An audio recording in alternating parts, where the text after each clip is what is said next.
ఇప్పటి వరకు మీరు చూశారు ఎడ్లబండివాడి మాటలు విని చోళ ఒక్కసారిగా ఫ్రీజ్ అయిపోతాడు. వాడు కనీసం మాట్లాడలేకపోతాడు. అలానే ఏదైనా చేద్దామంటే చేయలేకపోతాడు కూడా. మళ్ళీ ఆ ఎడ్లబండివాడు చిన్నగా నవ్వుతూ వెనక్కి తిరుగుతాడు. వాడి మొహం చూడగానే చోళ ఒక్కసారిగా అరవడం మొదలు పెడతాడు. నన్ను వదిలే అన్నా, నేను నీకు ఏం కావాలంటే అది తీసుకొచ్చి ఇస్తాను. ఒక్కసారి బండిని ఆపు. ఆ ఎడ్లబండివాడు చోళాని చూసి పిచ్చివాడిలా గట్టిగా నవ్వడం మొదలు పెడతాడు.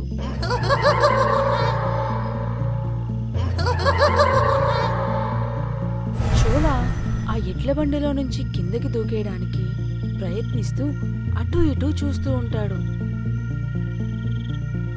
అరెరెరే, నేనేదో సరదాగా తమాషా చేశానయ్యా.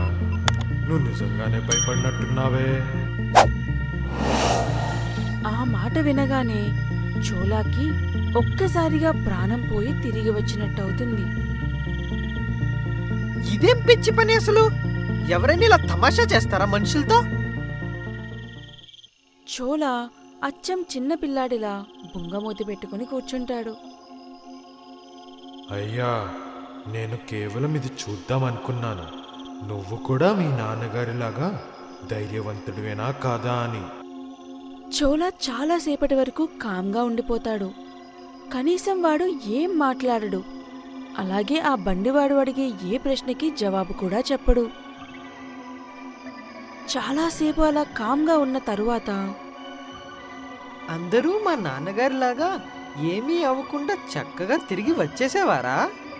ఊరి మొత్తంలో కేవలం దుర్జన్ సింగ్ గారు మాత్రమే ఆ భయంకరమైన సంఘటన నుంచి తప్పించుకొని క్షేమంగా వచ్చిన ఒకే ఒక మనిషి. నువ్వు సరే అంటే నా తమ్ముడు లాంటి స్నేహితుడికి జరిగిన ఘటన గురించి చెప్తానయ్యా నీకు. చోళ గాబరా పడుతున్న గొంతుతో, సరే, కానీ ఈసారి తమాషాలు చెయ్యొద్దు. ఎడ్లబండివాడు చిన్నగా నవ్వుతూ, సరే సరే అయ్యా. ఆ ఎడ్లబండివాడి స్నేహితుడు రాము పీకల దాకా తాగి ఊగుకుంటూ ఆ భయంకరమైన దారి నుంచి వస్తూ ఉంటాడు. సూర్యుని జాబిలి వాటేసుకుంది. ఎరారోయ్, మేఘాన్ని మెరుపొచ్చి కాటేసుకుంది. తాగినోళ్ళ తందనాలు వాగకుంటే వందనాలు. ఎరారోయ్. అలా పిచ్చిగా పాడుకుంటూ ఊగుకుంటూ వస్తున్న రాముకి నల్లటి కోట్ కప్పుకొని ఉన్న ఒక వ్యక్తి కనిపిస్తాడు. ఆ వ్యక్తిని చూశాక రాము పాటలు గొంతులోనే ఆగిపోతాయి. అలాగే ఊగడం కూడా ఆపేస్తాడు. దెబ్బకి చుప్చాప్గా ఎటూ చూడకుండా గబగబా వెళ్ళిపోతూ ఉంటాడు. అలా కొంచెం దూరం వెళ్ళిన తరువాత ఆ ముసుగు వేసుకున్న వ్యక్తి మళ్ళీ కనిపిస్తాడు. రాముకి ఇంకా ఇంకా భయం పెరిగిపోతుంది. ఎంతలా అంటే ఊపిరి పీల్చుకోవడం కూడా కష్టమయ్యే పరిస్థితికి వస్తాడు. రాము అంజాన్పూర్కి ఒక 10 అడుగుల దూరంలో ఉంటాడు. కానీ రాము ముందుకి ఊరిలోకి వెళ్లకుండా వెనక్కి తిరిగి పారిపోతూ ఉంటాడు.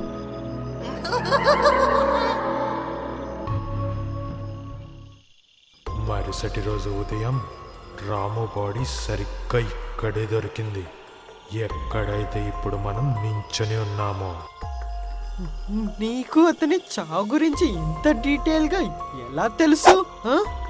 ఆ ఎడ్లబండివాడు చోళాని చూస్తూ మళ్ళీ ఒక భయంకరమైన నవ్వు నవ్వుతాడు. చోళ గప్చుప్గా ఆ ఎడ్లబండిలో నుంచి కిందకి దిగి కింద కూర్చొని వాడి 2 కాళ్ళ మధ్య వాడి తల పెట్టుకొని ఏడవడం మొదలు పెడతాడు.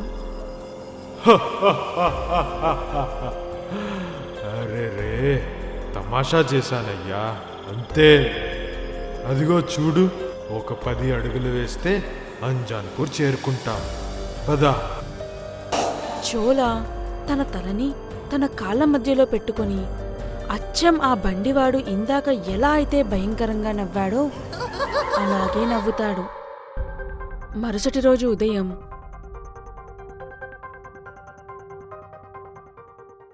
ఆ ఎడ్లబండివాడి శవం కూడా అక్కడే ఉంటుంది, ఎక్కడైతే రాముది ఉండేదో. జగ్గయ్యపేట అని ఒక చిన్న గ్రామం ఉండేది. ఆ ఊరికి చివరన ఒక పెద్ద అడవి ఉంది. ఆ అడవిని దాటి ఊరిలోకి రావడానికి మధ్యలో ఒక పెద్ద గోతి మీద మట్టితో కట్టిన వంతెన ఉండేది. ఊరిలోకి రావడానికి వెళ్ళడానికి అది ఒక్కటే దారి. ఆ వంతెనలో ఏదో ఒక పెద్ద దయ్యం ఉంది అని అక్కడి ప్రజలు బాగా నమ్ముతారు. అందుచేత ఎవ్వరూ కూడా రాత్రిపూట అటువైపు వెళ్లరు. ఒకరోజు రాత్రి సర్పంచ్ వాళ్ళ బావగారు సంజయ్ ఆ వంతెన దాటుతుండగా, మా అక్క వాళ్ళ ఇంటికి త్వరగా వెళ్ళిపోదామనుకున్నా కానీ ఆలస్యమైపోయింది. ఇప్పుడేమో ఈ వంతెన దాటలేను, అలా అని వెనక్కి తిరిగి వెళ్ళలేను. చుప్చాప్గా కళ్ళు మూసుకొని పరిగెట్టడమే నాకున్న దారి అని అనుకుంటూ ఎప్పుడైతే ఆ వంతెన దగ్గరికి వస్తాడో సంజయ్కి చాలా మంచి సంగీతం వినిపిస్తుంది. ఆ సంగీత రాగం సంజయ్ని పిలుస్తున్నట్టు అనిపించేలా ఉంటుంది. ఆ స్వరం ఎటునుంచి వస్తుందా అని వెళ్ళిన సంజయ్ మళ్ళీ తిరిగి రాడు. మరుసటి రోజు, అరే, ఈ సంజయ్ని రాత్రిపూట రావద్దంటే వినడు. వస్తానని చెప్పిన మనిషి ఇంకా రాలేదు. నేను ఇంట్లో వాళ్ళకి ఏం చెప్పాలిరా దేవుడా? ఇప్పుడేమో ఎంత వెతికినా దొరకడం లేదు. అసలు ఎక్కడికి వెళ్ళి ఉంటాడు? రాత్రి ఏం జరిగిందో పోలీసులకు విషయం చెప్పడం మంచిదనుకుంటా అని అనుకుంటూ పోలీసులకు జరిగిన విషయం చెప్తాడు.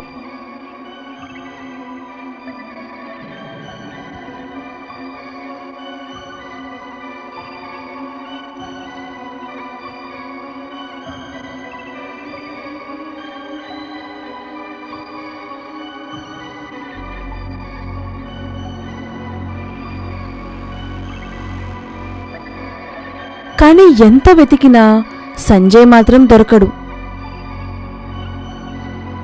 అలా కొన్ని రోజులకి అదే ఊరిలోని 4 మనుషులు కూడా కనిపించకుండా పోతారు.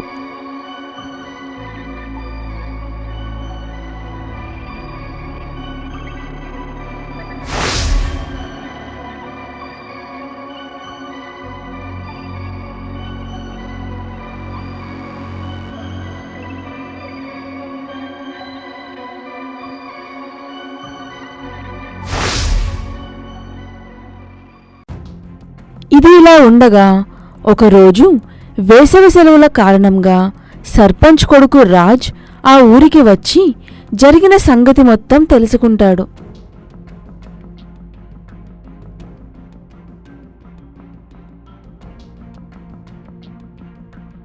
అసలు ఊరి ప్రజలు కనిపించకుండా పోవడమేంటి? ఎలా అయినా ఏం జరుగుతుందో తెలుసుకోవాలి.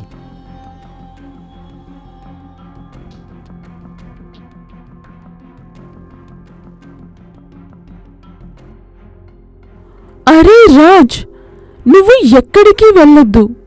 ఇప్పటికే మీ మావయ్య కనిపించట్లేదు అని చాలా బాధపడుతున్నాను. ఇప్పుడు నీకు కూడా ఏమైనా అయితే నేను తట్టుకోలేను.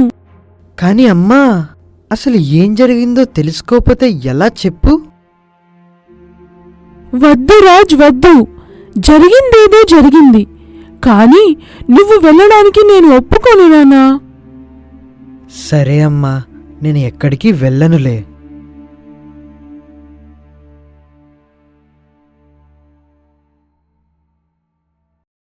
వెళ్ళను అని అమ్మకి చెప్పాడు. కాని రాజ్కి అసలు ఏం జరిగిందో తెలుసుకోవాలి అనే ఆలోచన మాత్రం పోయేది కాదు. అలా కొన్ని రోజులు ఉదయం పూట ఆ వంతెన దగ్గరికి వెళ్ళి దానికి ఏమైనా కన్నం ఉందా అని చూసేవాడు. కాని ఏం కనిపించేది కాదు.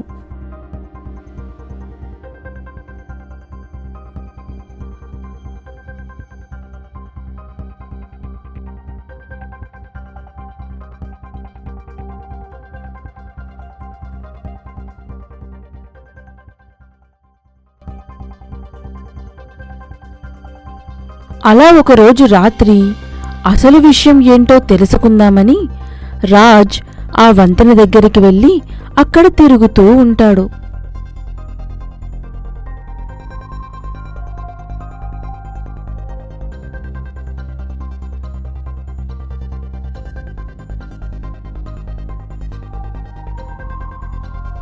అరే, ఇంత మంచి సంగీతం ఎక్కడి నుంచి వస్తుంది? ఆ సంగీత రాగం నన్ను పిలుస్తున్నట్టే ఉంది. కానీ ఈ ప్రదేశంలో జాగ్రత్తగా ఉండడం మంచిది అని అనుకుంటూ ఆ రాగంని వెంబడిస్తూ వెళ్తాడు.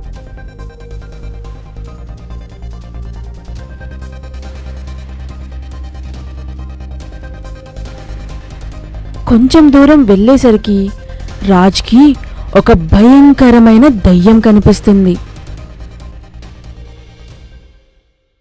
వెంటనే రాజ్ తన దగ్గర ఏదో మంత్రాల పుస్తకం ఉంటే అది చదువుతూ తన మెడలో ఉన్న ఒక మాయా లాకెట్ని ఆ దయ్యం వైపు చూపిస్తాడు.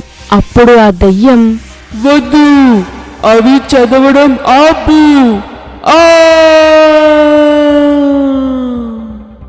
అని అరుస్తూ కోపంగా ఉన్న దయ్యం దగ్గరికి వెళ్ళి రాజ్ ఆ లాకెట్ని చూపిస్తాడు. వెంటనే ఆ దయ్యం మాయమైపోతుంది. దయ్యం పారిపోవడంతో రాజ్కి విషయం అర్థమయ్యి ఆ మంత్రాల పుస్తకం ఇంకా ఆ లాకెట్ని ఆ వంతెన ఉన్న గొయ్యలో పడేస్తాడు.